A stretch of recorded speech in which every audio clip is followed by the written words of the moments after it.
Hello and Happy New Year from Chickenwood Studio and from me, Lori, coming to you from upstate New York on a really gloomy, gray, foggy day in January. It's very strange. It's supposed to be really cold again in the next couple days. So maybe the pond surface will freeze over and we'll have some skating this weekend. That would be really awesome since we haven't had enough snow to do much of anything in. Uh, Welcome back to Chickenwood Studio Podcast. I haven't made an episode in quite a while, a good month and a half or so, I think. The holiday bustle and just so much going on. I could not find the time to put together an episode. Plus, I had nothing much to report on because as I finished projects, they were off in the post or given to their recipients. And I did manage to get some photos and put them in my Ravelry project page if you're curious. Mostly it was hats. I knitted several Fair Isle hats and one other type of, one sort of, what would you call it, maybe errand style. It was the Treehouse hat by Melody Hoffman in my Cornish tin yarn, and it came out really sweet. So that one was a little different, but the others were Fair Isle hats for my family. So I'll talk about them in a bit when I talk about FOs. But first of all, thank you so much for returning. If you subscribed and you got a notice that I posted again, thanks for coming to visit. Thank you if you're a first time watcher and you're checking out the video, welcome. And I hope you enjoy. I just talk about the stuff I'm doing and stuff I've learned and places I've been and things that interest me and fascinate. Things that I hear about from other knitters and spinners and crafters. So if you're interested and are curious to hear about that, welcome along and we'll get going right on it. I said I was Lori. I am LF Dubois on, LF Dubois on Ravelry and on Instagram. If you would like to pop over there, we have a Ravelry group and welcome to that. Join us and join our conversations. Been quiet lately. Everything's been quiet lately, right? This time of year. So now it's a new year and time to get organized and think about what's on the horizon in crafting and traveling perhaps, or new skills you'd like to learn this coming year, things you'd like to accomplish. I know that's kind of what I've been thinking about. And my family, we started right out with a bang on some health kick meal planning things. So that's been very interesting. We're learning a lot and that's going well. And because we have something big on the horizon that's coming up in March, we are all traveling to China to see my son, Greg, who lives in Shanghai. And we're going to stay for a couple of weeks. And then my other son is going to join us. And then Buzz and I will return home and leave the three kids there to do some traveling together. So they will have some good sibling time, and it's really exciting. But I know that I have to totally be in better shape for this trip. So I'm in China boot camp these days. I've got 8 weeks to get stronger and build up my endurance for all those crowds and all that walking and all that traveling and yada yada. But it's exciting. I have to say it's exciting. I kind of dreaded the idea of it for a long time, and I'm on board now and starting to look forward to it a lot. So if any of you have traveled over there or have some great books to recommend that we might read ahead of time, just chime in. I'd love to hear about your experiences or your advice or tips and ideas. We've been reading a couple books that Greg has recommended just to get ourselves, a little bit prepared and understand better the culture that we're traveling to and we'll be spending time in. Thankfully, he'll be with us the whole time. He'll be our interpreter and our tour guide and our cruise director and all that good stuff. So it's quite an adventure. In the meantime, I am really happy to have the holidays behind us and to get organized and planning ahead for the coming months. And here's my trusty bullet journal. Do you guys have a bullet journal or something like? I think I started it last February, I think. And I've been keeping it up. Lots of scribbling and lots of lists that get carried forward into the next week, month, whatever. but a lot of things crossed off as well, and that just is such a good feeling, isn't it? To see something written down that you can check off and say, wow, I actually wanted to do that and I did it. That's really awesome. So that's the new year, vibes going on around here, and it's fun. So I really got away from knitting over the holidays, except for my gifting projects. I actually got sick of it. I actually didn't even care to do much knitting other than a stockinette sort of hat that I made for my husband. But it's slowly starting to come back, that energy and that interest. And I know things cycle like that for me, and they probably do for all of us. But it's kind of nice when it comes back, because when you lose it for a while, you think, wow, could I really not care about this much ever? It happens. I don't know, not with wool and knitting, though. It seems to, things like that, sort of, they're like riding a bike. They stay with you, and you have seasons and pauses in progress, but that's okay. So let's see, today's January 12th, and I'll start with a couple. Well, I have one FO to show you, one, and that is Buzz's hat, and it's still a little wet. It's done with Nash Island Light, and I don't know the name of the colorway, but I loved knitting with this yarn.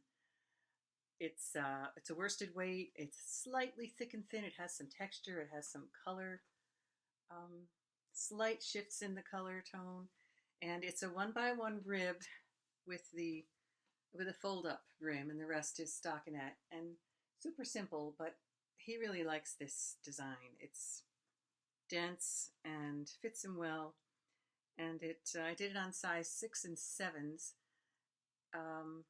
It's interesting because this part, for 4 inches, it's size 7, 1x1 rib, and then 2 inches, 6, and then back to 7 for the rest of the hat. So it just looks kind of really floofy and big, but for him, it's snug enough around the brim, and the top is comfortable. It's not going to give him a headache, and it's going to be double warmth around here.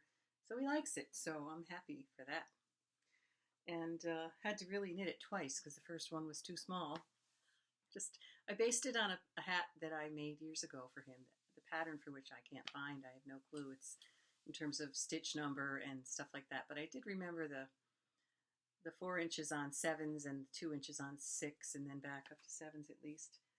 Here's an almost finished object. Actually, I'm spilling over into weaving for a minute, but it was right next to the hat. Last summer, when I went to the Marshfield School of Weaving in Vermont, I came home with a warp for towels that was ready to put on a loom. So I did get it on the loom eventually, and I did start weaving, but I had issues with tension, and I kept trying to fix it with the little tips and tricks that one learns over the years from weavers. And I got 2 towels and a couple samples made, and I found a really serious problem that I couldn't fix.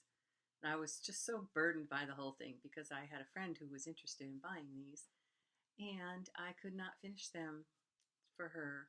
So I did the old weaver's eraser, grabbed the scissors, chopped it off the loom, and said, we're done. So I wasted a lot of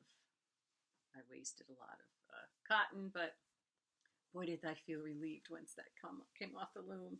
So I'll show you one. It's just a twill with stripes, and I love the feel of it. I'm definitely going to make some more of these. This twill has some texture, and yet it's going to be really absorbent because it's soft and dense. This was with a blue warp in the middle, and then the next one I did with blue warp and white weft, so that the white in the stripes was solid, and then white combined with other colors to make those stripes. So same idea, just a little bit lighter.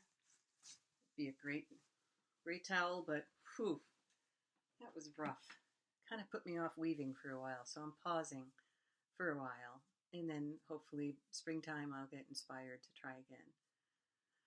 But that's it on that. What was next on the list? Whips. Well, I have a bazillion whips all upstairs in bags that I had to scoot away for the holidays.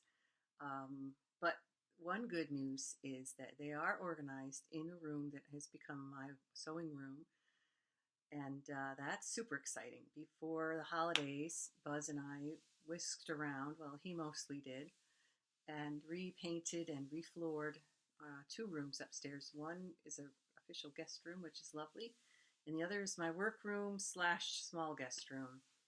So I have a desk and I have shelves and I can leave my sewing there, and the corner is for the knitting things and some spinning wheels. It's really lovely.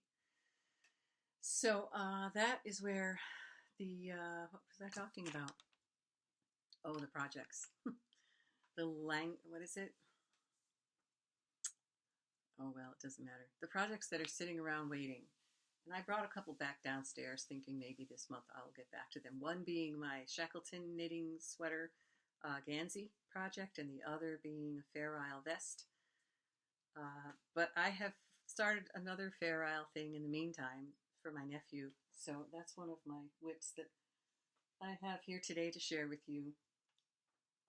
When I was in Shetland, I ordered a whole bunch of yarn and based for a few projects in mind, and one was this. I may have shown you this at my last episode, but I don't know, probably an Instagram photo. This is just a pullover, long sleeve pullover for my nephew, and it's a fairly simple plan. It just has two different Peary patterns and then two different main patterns, and then they just keep repeating all the way up. Blues, beige, white, navy. I think only 4 colors, which kind of keeps it mellow. And it's going to be plenty roomy for this little 4-year-old. And hopefully, this one's pretty roomy on the model here. Hopefully before winter. I think I showed you this in the last episode, didn't I? Well, I made some progress since then, maybe. Just delightful to be knitting the Fair Isle. I did several hats. I did Kate Davies Peary Fleurs, and I did a couple of Schwooks of Hazel Tyndall's. One each for my boys, and the Peary Fleurs for my daughter. I did the Tree House for my son's girlfriend, and this Plain Jane, or Plain Jim, I don't know, Farmer Green jeans for my husband. And I've been loving wearing my Croftus hat by Ella Gordon all winter. It's just been perfect, befitting, perfect, just great. So the other whip I have going on is a sock project. I did mention this in my last episode, and I have made some progress. So this was the hand spun called Vacation. Really fun colorway. It's a little darker than is showing up on the screen. This is I sort of am designing this as I go with the help of Charlene Church's, now I don't remember what that was called. Cable rib. It's an alternating blocks of garter and stockinette in columns. It's in her first book of socks. Sensational Socks, I think, was the name of it. Then on the bottom, I did a little bit of ribbing just to keep it snug under the foot. In this past week, I started the heel, and I just looking for a toe-up heel flap sock pattern. I had done them before, but I couldn't remember where I put that, where they started. They start the gusset at the bottom, and as soon as you're at the length, it started about 3 inches before the turn of your heel. It begins, and it starts increasing on each side of the bottom of the heel. But I found this other one on, excuse me, on YouTube by Knitting Blooms. That's her station or her channel. And she does really she calls it heel flap, but it's really not the flap that we call the flap. It's the bottom of the heel. You're coming up from the toe, and you start your, quote, flap at about 3 inches or so before you're going to turn the heel. And you just do the back and forth. And then you turn your heel, and after that, you pick up like you would on the gusset, like you would for cuff down. So you're just doing the exact opposite of what you do the exact opposite order of things as you would doing cuff down. But except that this is not the part that has the heel pattern, the slip knit, slip knit. This one does, so you have to keep track what row was slip knit, and what row was just knit. So you can almost see the heel pattern.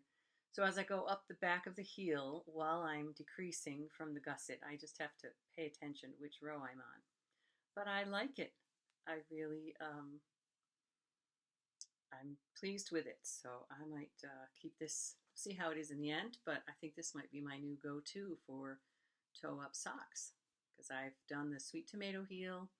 It's okay. I've done the fish lips kiss. It's okay. But just having to fiddle and fuss with short rows on heels, I'm not sure I'm a fan. You know, I mean, I've enjoyed trying them, but this might be my vanilla sock kind of heel thing. Vanilla heel. So that's fun. And let's see what else. My whips. Pretty much it for knitting, but I will move on to a couple of books that I have enjoyed. Well, just one really.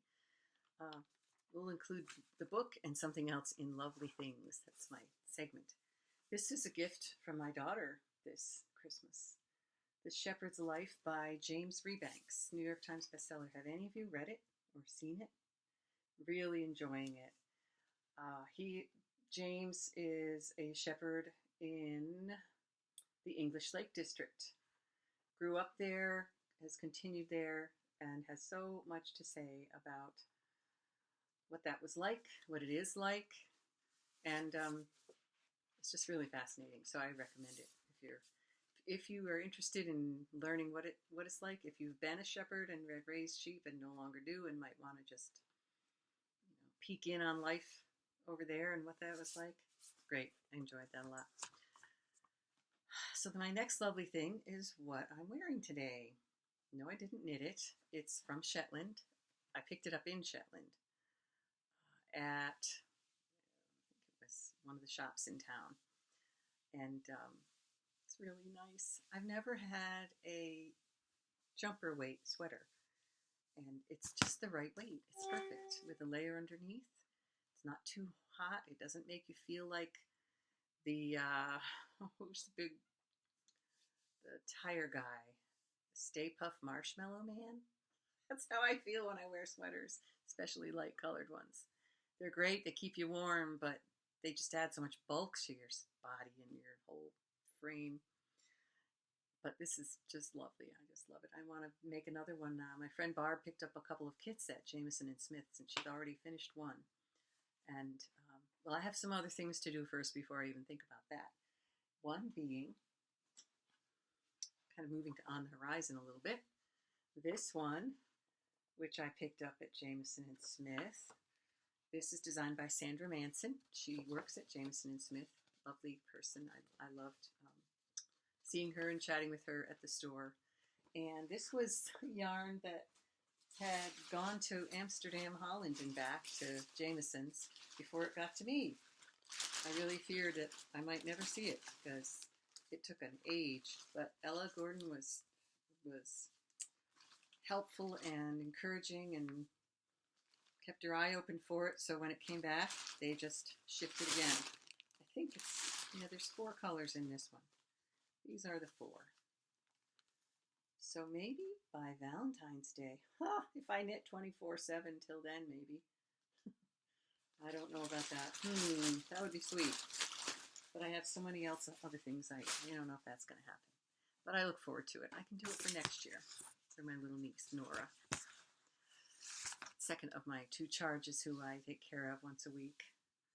Time for a sip. Coffee today. So anyway, I hope you're all doing well. I'm not finishing up, but I'm realizing this is such a one-way conversation, and it has to be, but it's a little strange sometimes when I get away from it and I realize that I'm just waxing on. But I hope you'll make some comments or join the Ravelry group or pop me a note on Instagram, whatever, if you have any thoughts or ideas about these things. So, another thing on the horizon that I really look forward to doing is getting back to spinning. And this fall, the Flat Island fleece, I washed it and I've started to process it. And it's great. It's really soft. I could wear it on my neck. So I've begun spinning it, and I think I'm going to try and do a worsted weight sweater's worth and do some kind of a textured stitch, perhaps. Sarah of Fiber Trek, this week she's wearing her series sweater in her Flat Island blend, and it is gorgeous. I'm in love with it, and so I don't know. I might not do that sweater, but something similar. But this is really, it practically spins itself. It's awesome. It's great. I brought down my Wendy wheel, thinking I might be able to show that to you. Maybe I can pick it up. This is a New Zealand wheel made by Philip Poor, I believe it was. The Pippi wheel, the Pippi Wendy. It's really cute, and it's a great traveling wheel because it's small. It's got this really cool mother of all. I think it's brass. Go. And here's my bobbin of what I've done so far. I don't know how well you can see that, but there we go. So it has Scotch tension, or you can do double drive on this wheel. And it's similar to an Ashford in that the mother of all lifts or lowers to create the tension on the drive wheel. So I hope I can settle myself down to start to enjoy some spinning and get back to things that are had to be set aside for those busy weeks of the holiday times. So another exciting thing that is supposed to arrive today, but it probably won't because our mail carrier doesn't like to come up our driveway if there's snow or any ice, and it looks kind of like an ice rink today. So I'm just preparing myself that my delivery today of another Nash Island fleece will have to be postponed till tomorrow. I was thinking I could open it with you here on the episode, but I'll have to show you next time. But I couldn't resist. I heard from Janny that there were some fleeces left. When I picked up the gray one this summer, I picked up 2 white ones for my friend Barb, and boy, they were lovely, and she has so enjoyed spinning with them. So I kind of caved and decided to bring one of them home, or have her send one of those home to me, and add that to my list of wool processing and things. But I look forward to that. I love that fleece.